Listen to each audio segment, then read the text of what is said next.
नमस्ते दोस्तों, मैं प्रशांत ओझा। आज हम लोग चर्चा करने वाले हैं प्राकृतिक मिट्टी और रासायनिक मिट्टी। प्राकृतिक मिट्टी और रासायनिक मिट्टी में बहुत ज़्यादा अंतर नहीं है। ये एक सच्ची बात है जो कि आप लोगों से करना ज़रूरी है और आप लोग जानते भी हैं कि हाँ, क्या डिफरेंस हो रहा है। बदलना तो हर कोई चाहते हैं मगर बदल नहीं पा रहे हैं। आज हमारी खेती में आप जाएंगे, आप बराबर कहीं जाते होंगे तो देखते होंगे खेत की मिट्टी वो थक चुकी है। हमारी मिट्टी अब थक चुकी है। क्यों? क्योंकि उसका हम लोग अलग अलग तरीकों से शोषण कर रहे हैं। जैसे आपको रासायनिक खाद डाल करके लैब में जो हमारा जेनेटिकली डेवलप किया हुआ बीज है उसको हम लोग खेत में डाल देते हैं, उसमें केमिकल डालते हैं, पेस्टिसाइड डालते हैं। तो ये सब चीज़ जो है उस मिट्टी का दोहन कर रही है। कभी आप ये महसूस किए हैं कि जो किसान भाई उस मिट्टी में जो डाल रहे हैं वो सीधा हमारे प्लेट में आ रहा है और नई नई तरह तरह की बीमारियों का इजाद हो रहा है। अभी आप लोग सब कोई जान ही रहे हैं कि जिसका कि लाइलाज बीमारी जनरेट ले रही है, क्योंकि वो कभी थी ही नहीं हमारे साथ। अब समय ये आ चुका है कि हम लोगों को यह किसान भाइयों से आग्रह करके या उनको मोटिवेट करके, उनको जागरूक करके प्राकृतिक खेती की तरफ लाएं। उनको ये बताना होगा और हमको खुद ये समझना होगा कि गौ माता ही धरती माता की डॉक्टर है। उनके द्वारा दिए गए पचगव्य वही एक सही मायने में उनके लिए औषधि है और उनका आहार है। हम लोग जो ये केमिकल डालते हैं, रासायनिक पेस्टिसाइड केमिकल डालते हैं, ये सब उनके लिए जहर है।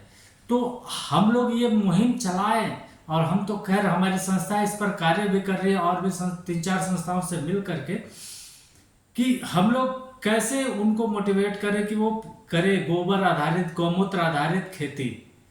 क्योंकि धरती माता को जो चाहिए उनको वो मिलना चाहिए, तो वो उससे जो प्राप्त होता है वो गोबर और गौमूत्र से होता है। तो हम लोग ये एक सस्ता पद्धति भी है। गोबर हर जगह उपलब्ध है, गौमूत्र हर जगह उपलब्ध है। हम लोग उसका संरक्षण नहीं कर पा रहे, उसका उपयोग नहीं समझ पा रहे हैं।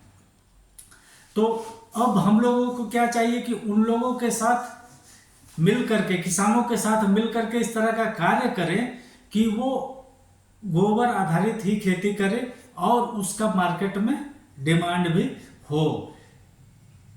क्योंकि जब तक हमारी मिट्टी अगर मुस्कुराएगी नहीं, हमारे खेत लहराएंगे नहीं, तब तक हमारा स्वास्थ्य और वातावरण ठीक नहीं हो सकता है। तो इसके लिए हम लोगों को क्या करना होगा कि हम लोग जहर मुक्त खेती से आज़ादी चाहिए। गौमूत्र और गोबर आधारित खेती हम लोग शुरू करवाएं, वो उसका हम लोग प्रचार प्रसार करवाएं। पचगव्य ही धरती माता का आहार है, ये किसानों को बताएं। क्योंकि जब मिट्टी जिंदा रहेगी तो किसान जिंदा रहेगा और जब किसान जिंदा रहेंगे तभी हमारा देश आत्मनिर्भर बन सकता है। तो हम लोग जो इस मुहिम में चला रहे हैं, आप लोग हम लोगों के साथ जुड़ करके भी, जो उपभोक्ता हैं जो अच्छा खाना चाहते हैं वो भी खाएं और जो उत्पादन कर रहे हैं वो भी हमारे साथ जुड़ करके और इस मुहिम में साथ आ सकते हैं और गोबर गौमूत्र आधारित खेती को बढ़ावा देने में हम लोगों की सहायता करें।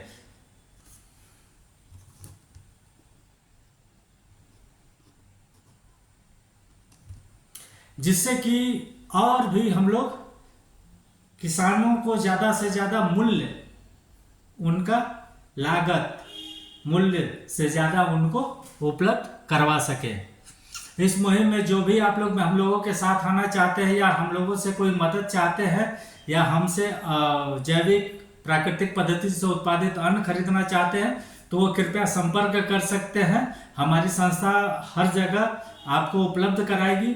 अभी हम लोगों ने एक गूगल फॉर्म भी अपना पोस्ट किया है फेसबुक पर, जिसमें कि आप अगर फॉर्म भरते हैं और उसको अपने सोशल मीडिया पर अपलोड करते हैं तो उसको हम लोग एक गिफ्ट पैक, जो कि हमारे किसान द्वारा उत्पादित अन्न है, उसका एक गिफ्ट पैक उनको फ्री ऑफ कॉस्ट उपलब्ध कराएंगे ताकि वो उसका आनंद ले सके। नमस्ते।